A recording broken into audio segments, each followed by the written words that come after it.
Hi, g'day everyone, and welcome back to Curious City. We are today exploring the region of Satoyama in Japan.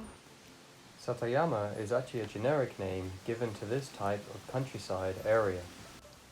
More specifically, we call this region Yamada Gawa Shizen no Sato, the native countryside of the Yamada River. It is located about 10 minutes drive east of downtown Mishima City in Shizuoka Prefecture, Japan. Okay, so from now we are just going to go for a little look around and see what we can find in this area. Historically, this area was cultivated as terraced rice fields, but over time it became derelict and wildly overgrown.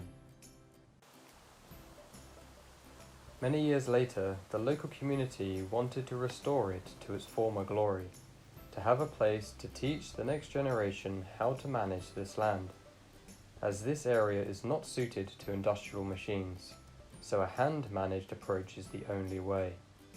They graciously received permission from the local city officials, and over the course of 3 years from 2006, they restored 3.7 hectares, about 7 football fields, into a wide variety of allotments, farmland and natural scenery.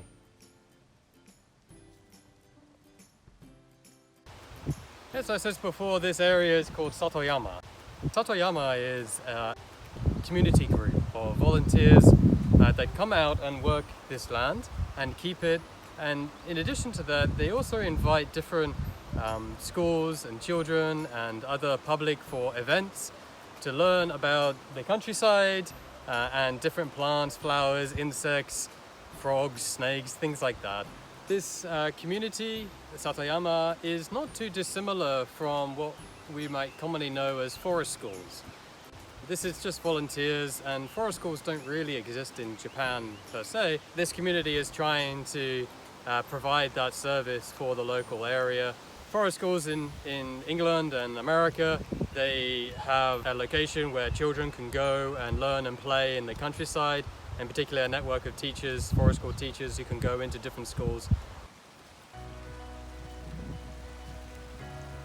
This river is the Yamada Cowboys River, and about 2 years ago now there was a very large typhoon that came through Japan and particularly this region, and what happened was that there was so much rainfall that this river grew all the way up and came to about waist height of where I am now.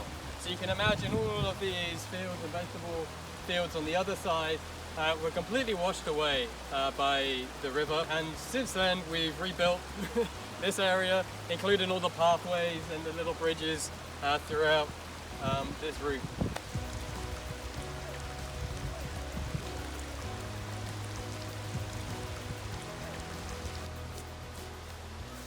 So here we have a pond that we actually created not too long ago.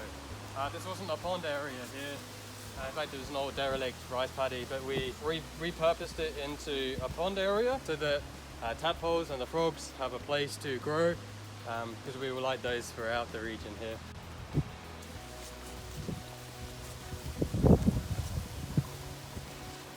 But we could just talk about this as well. So along the side of the valley here, we have natural water flowing down from the side.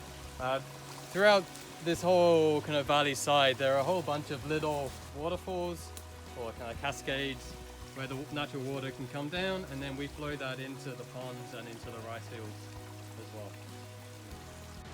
Alright, and here we have quite a long rice paddy that we're still in the midst of preparing. You might be able to see further in the distance. Some of the saplings are already in. You can see down here, this is what they start off. The saplings are called ine, and the field is called a tanbo. This is a rice field. And so we'll distribute those out and then get the rice growing this season.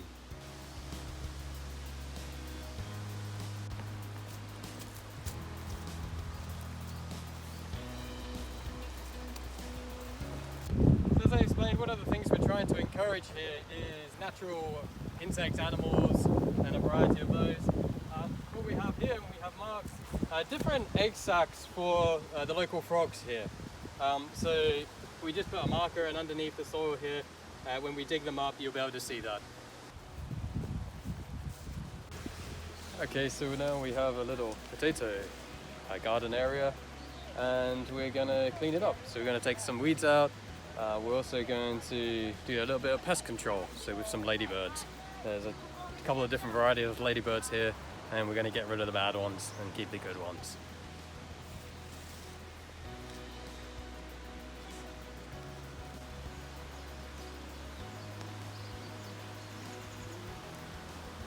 The bad ones are just here, so we're going to get rid of all of these ones. Good ladybirds that we leave behind, black with 2 red spots, one on each wing.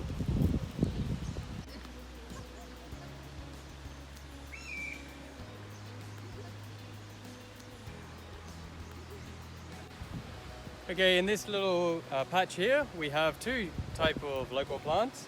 We have the ai plant, and we also have the Mishima Saiko. So we'll take a closer look now. So this is the ai plant, and it will grow to about this tall. And this plant is typically used for dyeing fabric. It produces a bluish color. It's kind of like a seasonal event where people may come and use the plant to dye their hand towels and fabric. So this is the Mishima Saiko. The root of this particular plant, as a local plant, is used as a natural remedy for reducing fever and also slight pain relief. So one of the other things the Satoyama community group do when the children come and learn about the countryside and nature, is we do have a little story time as well. And so you see these little logs, seats that we display out for the children, and then the reader would sit on the larger one there. And we read books from all over the world, not just Japanese ones, but mostly have a theme about the countryside or vegetables and things like that.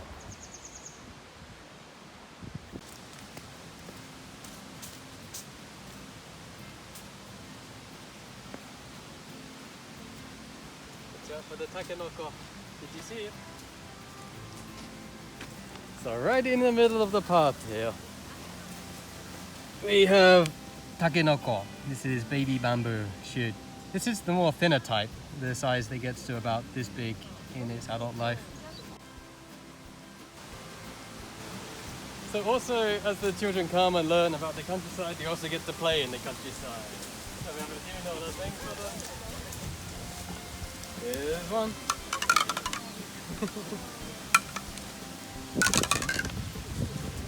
Get to play around.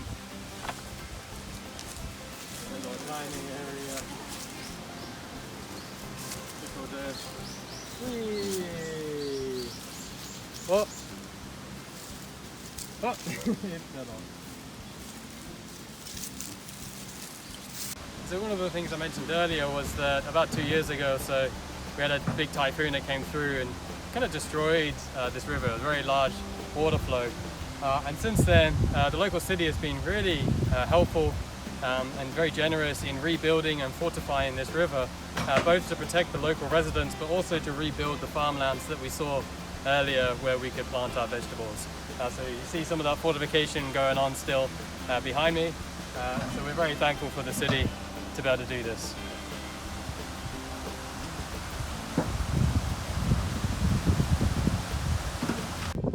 So in this section you can see much more closely the variety of allotments that we have in this area, the different vegetables and trees and plants and flowers. And one of the things is that most recently we got approved to build a shelter that we'll be placing right here on this ground, and this will be a shelter that we can continue to read the stories to the children during the summer times, or maybe when the weather's not too cooperative. Alright, well, thank you everyone for watching again. If you have any questions or comments about what we've seen today, or any other future videos that you'd like us to cover, please put your comments in the comment section below. Don't forget to like and subscribe, and as always, stay curious.